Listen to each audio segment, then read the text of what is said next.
Welcome back to my YouTube channel. ನಾನು ತೇಜಸ್ವಿನಿ. ಎಲ್ಲರೂ ಹೇಗಿದ್ದೀರಾ? ನಾನಂತೂ ಸೂಪರ್ ಆಗಿದ್ದೀನಿ. ಇವತ್ತು ಬೆಳಗ್ಗೆಯಿಂದನೇ ವ್ಲಾಗ್ನ ಸ್ಟಾರ್ಟ್ ಮಾಡಿದ್ದೀನಿ. ಮಾರ್ನಿಂಗ್ ವಾಕಿಂಗ್ ಎಲ್ಲ ಮುಗಿಸ್ಕೊಂಡು ಇಲ್ಲಿ ಎಳ್ನೀರು ಕುಡಿಯೋಣ ಅಂತ ಬಂದ್ವಿ. ಕಲಬೆರಕೆ ಇಲ್ಲದ ವಸ್ತು ಅಂದರೆ ಇವಾಗ ಸದ್ಯಕ್ಕೆ ಒಂದು ಮಿನಿಮಲ್ ಇರೋ ವಸ್ತು ಅಂದರೆ ಎಳ್ನೀರು ಅಂತಲೇ ಹೇಳ್ಬೋದು. ದಿನ ಹೋಗಿ ಕುಡಿಯೋಕ್ಕಾಗದೇ ಇದ್ದರೂ ವೀಕ್ಲಿ ಟ್ವೈಸ್ ಆರ್ ಥ್ರೈಸ್ ನಾನು ಹೋಗಿ ಕುಡಿತಾ ಇರ್ತೀನಿ. ಬೆಂಗಳೂರಲ್ಲಿ ಈ ಥರ ಹೀರೆಕಾಯಿಗಳು ಸಿಗಲ್ಲ. ಇದು ನಮ್ಮ ಊರಿಂದ ತಂದಿದ್ದು. ನೋಡಿ ಎಷ್ಟು ಚಿಕ್ಕದಾಗಿದೆ ಈ ಹೀರೆಕಾಯಿ.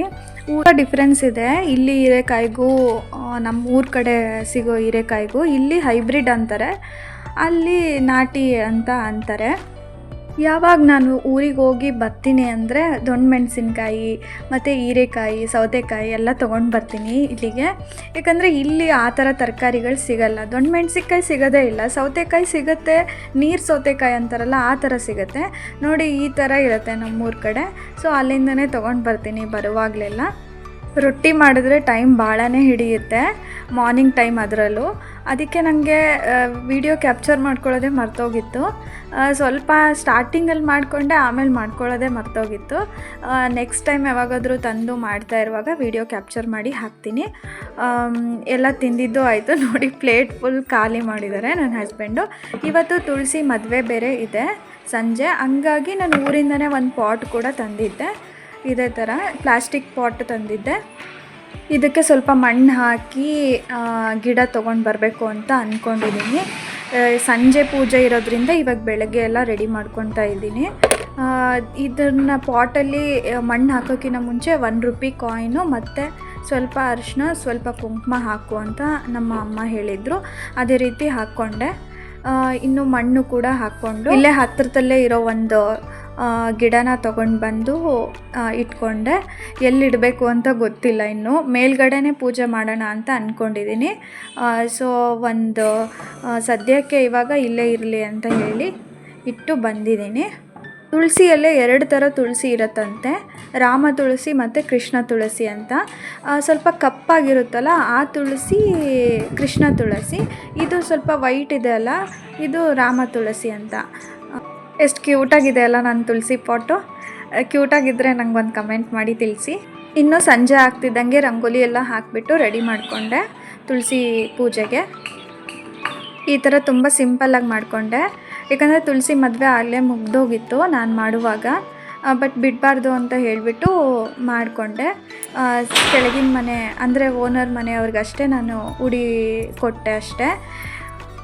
ಮತ್ತು ಕಾರ್ತಿಕ ಮಾಸದಲ್ಲಿ 365 ಬತ್ತಿ ಇರೋ ದೀಪನ ಹಚ್ಚಬೇಕು ಅಂತ ಹೇಳಿದರು. ಸೊ ಅದನ್ನು ಕೂಡ ಇಲ್ಲೇ ಮಾಡಿಕೊಂಡೆ ನಾನು. ತುಳಸಿ ಪೂಜೆ ದಿನವೇ ಮಾಡಿಕೊಂಡೆ. ಸೋಮವಾರ ಶನಿವಾರ ಕೂಡ ಹಚ್ಬೋದಂತೆ, ಬಟ್ ನಾನು ಇವಾಗೆ ಹಚ್ಕೊಂಡೆ. ಹಾಗೆ ಸ್ವಲ್ಪ ಗ್ರಾಸರೀಸ್ ಎಲ್ಲ ಖಾಲಿಯಾಗಿತ್ತು. ಈಗ ಡಿಮಾರ್ಟ್ಗೆಲ್ಲ ಹೋಗೋಕ್ಕಾಗಲ್ಲ ಅಂತ ಹೇಳ್ಬಿಟ್ಟು ಇಲ್ಲೇ ಸ್ವಲ್ಪ ಮಟ್ಟಕ್ಕೆ ತರಿಸ್ಕೊಂಡಿದ್ದೀನಿ.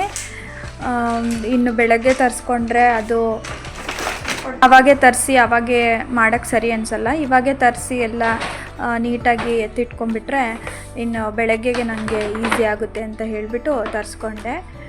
ಇನ್ನು ಶಾಂಪೂ ಕೂಡ ಖಾಲಿಯಾಗಿತ್ತು. ಶಾಂಪೂ ಇದು ನನ್ನ ಹಸ್ಬೆಂಡ್ ಶಾಂಪೂ, ಇದನ್ನು ತರಿಸ್ಕೊಂಡೆ. ಮತ್ತು ಶೇಂಗಾ ಬೀಜ ಖಾಲಿಯಾಗಿತ್ತು, ಅದನ್ನು ಕೂಡ ತರಿಸ್ಕೊಂಡೆ. ನೆಕ್ಸ್ಟು ಇದು ಕಡಲೆ ಹಿಟ್ಟನ್ನು ಕೂಡ ತರಿಸ್ಕೊಂಡೆ. ಅದರ ನಂತರ ಆಯಿಲು ಕೂಡ ಖಾಲಿಯಾಗಿತ್ತು, ಆಯಿಲ್ನ ತರಿಸ್ಕೊಂಡೆ. ನಾನು ಯಾವಾಗಲೂ ಗ್ರೌಂಡ್ನಟ್ ಆಯಿಲ್ನೇ ಯೂಸ್ ಮಾಡೋದು, ಸೊ ಅದನ್ನು ತರಿಸ್ಕೊಂಡೆ. ನೆಕ್ಸ್ಟು ಕಡಲೆಬೇಳೆ, ಅದನ್ನು ಕೂಡ ತರಿಸ್ಕೊಂಡೆ. ನೆಕ್ಸ್ಟು ಜಾಗರಿ ಪೌಡರು, ಟೀಗೆಲ್ಲ ಬೇಕಲ್ಲ, ಸೊ ಅದಕ್ಕೆ ತರಿಸ್ಕೊಂಡೆ. ನೆಕ್ಸ್ಟು ಇದು ನೋಡಿ ಬರೀ ₹9ಗೆ ಸಿಕ್ತಿದ್ದು, ನೀಮ್ ಆಯಿಲ್ ಅಂತ, ಅಂದರೆ ಫ್ಲೋರ್ ಕ್ಲೀನರ್. ಇದು ಆಫರ್ ಇತ್ತು, ಏನೋ ₹9 ಅಷ್ಟೇ ಇತ್ತು. ಇದು ಆ್ಯಕ್ಚುಲ್ ರೇಟ್ ಬಂದು ₹45, ಬಟ್ ₹9 ಇತ್ತಲ್ಲ ಆಫರ್ ಅಂತ ಹೇಳಿ ತರಿಸ್ಕೊಂಡೆ. ಇನ್ನು ಈ ಮೀರಾ ಶಾಂಪುಗೆ ಇದು ಚಿಕ್ಕ ಶಾಂಪೂನ ಕೊಟ್ಟಿದ್ದಾರೆ ಸ್ಯಾಂಪಲ್ಲಾಗಿ. ಲೆವೆಂಡರ್ ಅಂತ ಏನೋ ಇದೆ, ಸ್ಮೆಲ್ ಕೂಡ ತುಂಬ ಚೆನ್ನಾಗಿತ್ತು. ಸ್ಯಾಂಪಲ್ ಇದು ಇಷ್ಟ ಆಗಿತ್ತು. ಇಷ್ಟೆಲ್ಲ ತರಿಸ್ಕೊಂಡೆ. ನನ್ನ ತಮ್ಮ ಕೂಡ ಬಂದಿದ್ದ. ಎಲ್ಲ ಗ್ರೋಸರೀಸ್ನ ಅವಾಗೇ ಎಲ್ಲ ಸೆಟಲ್ ಮಾಡೋಕ್ಕೆ ಹೆಲ್ಪ್ ಮಾಡ್ದೆ. ಎಣ್ಣೆ ಎಲ್ಲ ಹಾಕಿಕೊಟ್ಟ, ಡಬ್ಬಿ ಎಲ್ಲ ಕೊಟ್ಟೆ ನಾನು. ಎಲ್ಲ ಡಬ್ಬಿಗಳಿಗೆ ಹಾಕಿ ಕೊಟ್ಟ. ಮತ್ತು ಇನ್ನೊಂದು ಪ್ರಾಡಕ್ಟು ಬೆಳಗ್ಗೆನೇ ಬಂದಿತ್ತು, ಇವಾಗ ಟೈಮ್ ಸಿಕ್ತು ನೋಡೋಕ್ಕೆ. ಅದು ಏನು ಅಂದರೆ ಇದು ಟ್ರೈಪಾಡು, ಸೈವೋ ಅಂತ ಒಂದು ಕಂಪ್ನಿದಿದು. ನಾನು ಮುಂಚೆ ಒಂದು ಟ್ರೈಪಾಡ್ ತೊಗೊಂಡಿದ್ದೆ, ಅದನ್ನ ಯೂಸ್ ಮಾಡ್ತಿದ್ದೆ, ಮೀಶೋದಲ್ಲಿ ತೊಗೊಂಡಿದ್ದೆ ಅದನ್ನು. ಅದು ಏನಂದರೆ ತುಂಬ ಶಾರ್ಟ್ ಇತ್ತು, ಒಂದು ಸ್ವಲ್ಪ ಹೈಟ್ ಇರೋದು ಬೇಕಿತ್ತು ನನಗೆ ಅಂತ ಹೇಳ್ಬಿಟ್ಟು ಇದನ್ನು ಆರ್ಡ್ರ್ ಮಾಡಿದೆ. ಸ್ವಲ್ಪ ಪ್ರಾಕ್ಟೀಸ್ ಆಗಲಿ ಅಂತೇಳಿ ಅದನ್ನು ಯೂಸ್ ಮಾಡಿದ್ದು ನಾನು. ಇವಾಗ ಪ್ರಾಕ್ಟೀಸ್ ಎಲ್ಲ ಆಗಿದೆ, ಇವಾಗ ಇದನ್ನು ತೊಗೋಬೇಕು ಅಂದ್ಕೊಂಡೆ. ಇದಕ್ಕೆ 800 ರುಪೀಸ್ ಏನೋ ಇದೆ, ಅಮೆಝಾನಲ್ಲಿ ತೊಗೊಂಡಿದ್ದು. ತುಂಬ ಚೆನ್ನಾಗಿದೆ ಮಾತ್ರ. ವೀಡಿಯೋಸ್ ಮಾಡೋರಿಗೆ, ಬ್ಲಾಗ್ ಮಾಡೋರಿಗೆ, ರೀಲ್ಸ್ ಮಾಡೋರಿಗೆ ತುಂಬ ತುಂಬ ತುಂಬ ಚೆನ್ನಾಗಿ ಹೆಲ್ಪ್ ಆಗುತ್ತೆ. ತುಂಬ ಕಂಫರ್ಟಬಲ್ ಕೂಡ ಇದೆ ಯೂಸ್ ಮಾಡೋಕ್ಕೆ, ಮತ್ತು ಲೈಟ್ ವೆಯ್ಟ್ ಕೂಡ. ನಾವು ಆರಾಮಾಗಿ ನೆಲದ ಮೇಲೆ ನಿಲ್ಲಿಸ್ಬೋದು, ಯಾವುದೇ ಥರ ಶೇಕ್ ಕೂಡ ಆಗಲ್ಲ. ಮೇಲ್ಗಡೆ ಮೊಬೈಲ್ನ ಆರಾಮಾಗಿ ನಾವು ಪ್ಲೇಸ್ ಕೂಡ ಮಾಡ್ಕೋಬೋದು. ಯಾವ ಇದಕ್ಕೆ ಬೇಕೋ ಆ್ಯಂಗಲ್ಗೆ, ಆ ಆ್ಯಂಗಲ್ಗೆ ಈ ಥರ ತಿರುಗಿಸ್ಕೋಬೋದು ನಾವು. ಈ ಥರ ಒಂದು ಚಿಕ್ಕದು ಮೊಬೈಲ್ ಹೋಲ್ಡರ್ ಕೂಡ ಕೊಟ್ಟಿದ್ದಾರೆ, ಅದನ್ನು ಇಲ್ಲಿ ಫಿಕ್ಸ್ ಮಾಡಿಕೊಂಡು ನಾವು ಮೊಬೈಲ್ನ ಇದಕ್ಕೆ ಅಡ್ಜಸ್ಟ್ ಮಾಡ್ಕೋಬಹುದು. ಇನ್ನಿವಾಗ ಅಡುಗೆ ಕೂಡ ಮಾಡಬೇಕು. ಅದೇ ನನ್ನ ತಮ್ಮ ಬೇರೆ ಬೆಳಗ್ಗೆ ಬೇಗನೆ ಹೋಗ್ತಾನಂತೆ, ಸೊ ನಾನು ಬೆಳಗ್ಗೆ ಪೂರಿ ಮಾಡೋಣ ಅಂದ್ಕೊಂಡಿದ್ದೆ, ಇವಾಗಲೇ ಮಾಡ್ತಾಯಿದ್ದೀನಿ.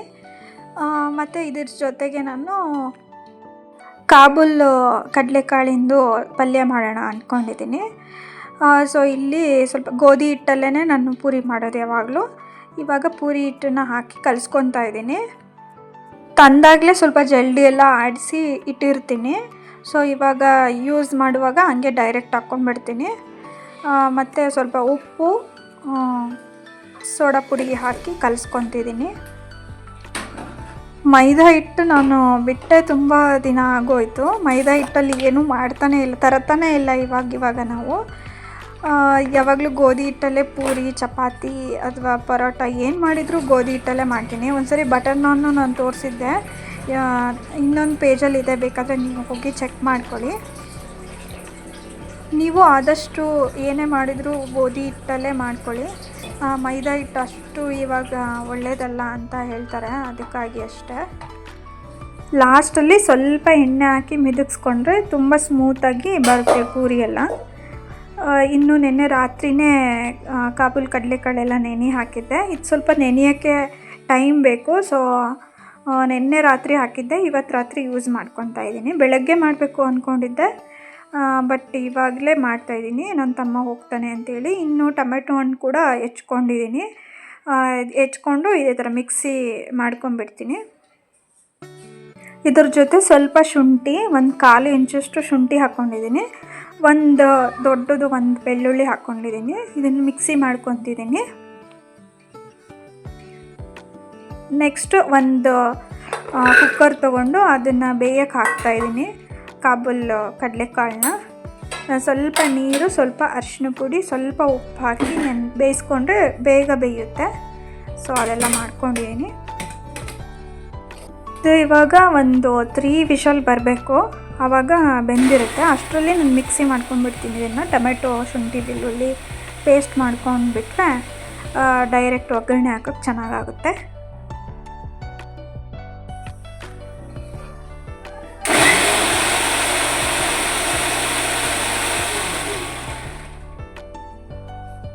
ಒಂದೊಂದು ಸಲ ಗ್ಯಾಸ್ ಮೇಲೆ ಇಟ್ಟಾಗ ಬೇಗ ವಿಷಲೇ ಬರೋದಿಲ್ಲ. ಕಾಬೂಲ್ ಕಡಲೆಕಾಳು ಈ ಥರ ಸ್ವಲ್ಪ ಗಟ್ಟಿ ಪದಾರ್ಥಗಳು ನಾನು ಈ ಥರ ಇಂಡಕ್ಷನ್ ಮೇಲೆ ಇಟ್ಕೊಂಡ್ಬಿಡ್ತೀನಿ. ಅದರಲ್ಲಿ ಟೈಮ್ ಸೆಟ್ ಮಾಡಿ ಇಟ್ಬಿಟ್ರೆ ಸ್ವಲ್ಪ ಬೇಗ ಬೇಯ್ಕೊಂಬಿಡುತ್ತೆ ಅಂತ ಅನ್ನೋದ್ರ ಸಲುವಾಗಿ.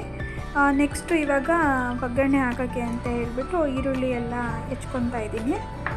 ಈರುಳ್ಳಿ ಸ್ವಲ್ಪ ಸಣ್ಣಕ್ಕೆ ಕಟ್ ಮಾಡಿ ಇಟ್ಕೋಬೇಕು. ನೆಕ್ಸ್ಟು ಗ್ರೈಂಡ್ ಮಾಡಿಕೊಂಡು ಇಟ್ಕೋಬೇಕು. ಈ ಥರ ಫುಲ್ಲು ತಿಕ್ಕಾಗಿ ಪೇಸ್ಟ್ ಆಗಿರಬೇಕು. ನೆಕ್ಸ್ಟು ಒಂದು ಬಾಣಲಿಗೆ 2 ಸ್ಪೂನಷ್ಟು ಎಣ್ಣೆ ಹಾಕ್ಕೊಳ್ಳಿ. ಎಣ್ಣೆ ಕಾದ ನಂತರ ಸ್ವಲ್ಪ ಸಾಸಿವೆ, ಸ್ವಲ್ಪ ಜೀರಿಗೆ, ಒಂದು ಪಲಾವ್ ಎಲೆ, ಒಂದು 1/4 ಇಂಚಷ್ಟು ಚಕ್ಕೆ ಮತ್ತು ಒಂದು 2 ಲವಂಗ ಹಾಕಿ, ಒಂದು ಬೌಲಷ್ಟು ಚಿಕ್ಕದಾಗಿ ಇಟ್ಕೊಂಡಿರೋ ಈರುಳ್ಳಿನ ಹಾಕಿ ಚೆನ್ನಾಗಿ ಫ್ರೈ ಮಾಡ್ಕೊಳ್ಳಿ. ಗೋಲ್ಡನ್ ಬ್ರೌನ್ ಬರೋವರೆಗೂ ಫ್ರೈ ಮಾಡ್ಕೊಂಡಾದಮೇಲೆ ರುಬ್ಬಿರೋವಂಥ ಮಿಶ್ರಣ, ಟೊಮೆಟೊ ಏನಿತ್ತಲ್ಲ, ಟೊಮೆಟೊ, ಶುಂಠಿ, ಬೆಳ್ಳುಳ್ಳಿ ಅದ್ರ ಪೇಸ್ಟ್ನ ಇದಕ್ಕೆ ಹಾಕಿ ಸ್ವಲ್ಪ ನೀರು ಹಾಕಿ ಸ್ವಲ್ಪ ಕುದಿಸ್ಕೊಳ್ಳಿ. ಕುದಿಸ್ಕೊಂಡು ಆದಮೇಲೆ ನಾವು ಕಾಬೂಲ್ ಕಡಲೆಕಾಳು ಏನು ಬೇಯಿಸ್ಕೊಂಡಿದ್ವಲ್ಲ ಅದರಲ್ಲಿ 1 ಸ್ಪೂನಷ್ಟನ್ನು ತೆಗೆದು ನಾವು ಇದನ್ನು ಸ್ವಲ್ಪ ಮಿಕ್ಸಿ ಮಾಡ್ಕೋಬೇಕು. ಇದೇ ಇದಕ್ಕೆ ತುಂಬ ಟೇಸ್ಟ್ ಕೊಡೋದು. ಇದನ್ನು ಮಿಕ್ಸಿ ಮಾಡಿಕೊಂಡು ಇದನ್ನು ಕೂಡ ಪೇಸ್ಟ್ ಮಾಡಿ ತಿನ್ನಾಗಿ ಪೇಸ್ಟ್ ಮಾಡಿ ಇದಕ್ಕೆ ಹಾಕ್ಕೋಬೇಕು. ಸ್ವಲ್ಪ ಗಟ್ಟಿಯಾಗಿರುತ್ತೆ. ಸ್ವಲ್ಪ ನೀರು ಹಾಕಿ ಪೇಸ್ಟ್ ಮಾಡ್ಕೊಂಡು ಇದಕ್ಕೆ ಹಾಕ್ಕೊಳ್ಳಿ. ಇದೇ ತುಂಬ ಟೇಸ್ಟ್ ಕೊಡುತ್ತೆ. ಇದಕ್ಕೆ ನೀರು ನಿಮಗೆ ಎಷ್ಟು ಬೇಕೋ ಅಷ್ಟು ಕನ್ಸಿಸ್ಟೆನ್ಸಿಗೆ ನೀರನ್ನ ಹಾಕ್ಕೊಂಡು ಒಂದು ಕುದಿಸ್ಕೊಂಡು ನೆಕ್ಸ್ಟು ಸ್ವಲ್ಪ ಖಾರ ಪುಡಿ ಹಾಕಿ ನಿಮಗೆ ಎಷ್ಟು ಖಾರ ಬೇಕೋ ಅಷ್ಟು ಖಾರ ಪುಡಿನ ಹಾಕ್ಕೊಂಡು ಸ್ವಲ್ಪ ಧನಿಯಾ ಪುಡಿನೂ ಹಾಕ್ಕೊಳ್ಳಿ. ಇದಕ್ಕೆಲ್ಲ ಒಂದು ಮಿಕ್ಸ್ ಕೊಟ್ಕೊಳ್ಳಿ ಚೆನ್ನಾಗಿ. ನೆಕ್ಸ್ಟು ಬೇಯಿಸಿರೋ ಕಾಳನ್ನ ಇದಕ್ಕೆ ಹಾಕಿ ಇನ್ನೂ ಒಂದು ಕುದಿ ಕೊಟ್ಟರೆ ಇದು ಪಲ್ಯ ಆಗೋಗುತ್ತೆ. ನೋಡಿ ಎಷ್ಟು ಚೆನ್ನಾಗಾಗಿದೆ, ಚೆನ್ನಾಗಿ ಬಂದಿದೆ. ಇದು ದೋಸೆಗೆ, ಪೂರಿಗೆ, ಚಪಾತಿಗೆ ಎಲ್ಲದಕ್ಕೂ ಸೆಟ್ ಆಗುತ್ತೆ. ಯಾವುದಕ್ಕೆ ಬೇಕಾದ್ರೂ ಮಾಡ್ಕೊಬೋದು. ಅಂದರೆ ಇದು ತುಂಬ ಹೈ ಪ್ರೋಟೀನ್ ಇರೋದ್ರಿಂದ ತುಂಬ ಒಳ್ಳೆಯದು. ರೊಟ್ಟಿ ಕೂಡ ಇದ್ರ ಜೊತೆ ತಿನ್ಬೋದು. ಮೇಲ್ಗಡೆ ಗಾರ್ನಿಷಿಗೆ ಅಂತ ನಾನು ಕೊತ್ತಂಬರಿ ಕೂಡ ಹಾಕ್ಕೊಂಡಿದ್ದೀನಿ. ಇಷ್ಟ ಇದು ರೆಸಿಪಿ ತುಂಬ ಚೆನ್ನಾಗಿ ಬಂದಿತ್ತು. ನಾವು ಇದ್ರ ಜೊತೆ ಪೂರಿ ಕೂಡ ಮಾಡ್ಕೊಂಡಿದ್ವಿ. ತುಂಬ ಚೆನ್ನಾಗಿ ಒಳ್ಳೆ ಕಾಂಬಿನೇಷನ್ ಆಗಿ ಸೆಟ್ ಆಗಿತ್ತು. ನೀವು ಒಂದು ಸರಿ ಟ್ರೈ ಮಾಡಿ ಅಂತ ಹೇಳ್ತೀನಿ. ಟ್ರೈ ಮಾಡಿ ಹೇಗೆ ಬಂತು ಅಂತ ಕಮೆಂಟ್ ಬಾಕ್ಸಲ್ಲಿ ತಿಳಿಸಿ. ಹಾಗೆ ಇನ್ನೊಂದು ವಿಷಯ, ಯಾರೆಲ್ಲ ನನ್ನ ಚಾನಲ್ನ ಸಬ್ಸ್ಕ್ರೈಬ್ ಮಾಡದೆ ನೋಡ್ತಾ ಇದ್ದೀರೋ ಸಬ್ಸ್ಕ್ರೈಬ್ ಮಾಡ್ಕೊಂಡು ನೋಡಿ. ಹಾಗೆ ಲೈಕ್ ಮಾಡಿ, ಶೇರ್ ಮಾಡಿ, ಕಮೆಂಟ್ ಕೂಡ ಮಾಡಿ. ಏನಾದರೂ ಮಿಸ್ಟೇಕ್ಸ್ ಇದ್ದರೆ ನಾನು ನೆಕ್ಸ್ಟ್ ವೀಡಿಯೋದಲ್ಲಿ ಸರಿ ಮಾಡ್ಕೊಂಡಿರ್ತೀನಿ. ಏನಾದರೂ ಇದ್ದರೆ ನೀವು ಕಮೆಂಟ್ ಬಾಕ್ಸಲ್ಲಿ ತಿಳಿಸಿ. ಹಾಗೆ ಸಪೋರ್ಟ್ ಮಾಡಿ ಅಂತ ಹೇಳ್ತಾ ಈ ವಿಡಿಯೋನ ಇಲ್ಲಿಗೆ ಎಂಡ್ ಮಾಡ್ತಾ ಇದ್ದೀನಿ. ನೆಕ್ಸ್ಟು ಮತ್ತೆ ವಿಡಿಯೋದಲ್ಲಿ ಸಿಗ್ತೀನಿ. ಇನ್ನೊಂದು ವಿಷಯ, ಈ ರೆಸಿಪಿನ ಟ್ರೈ ಮಾಡಿದರೆ ಇದನ್ನು ಕೂಡ ಹೇಗೆ ಬಂತು ಅಂತ ಕಮೆಂಟ್ ಬಾಕ್ಸಲ್ಲಿ ತಿಳಿಸಿ. ನೆಕ್ಸ್ಟ್ ವಿಡಿಯೋದಲ್ಲಿ ಸಿಗ್ತೀನಿ. ಅಲ್ಲಿವರೆಗೂ ಟೇಕ್ ಕೇರ್, ಬಾಯ್ ಬಾಯ್.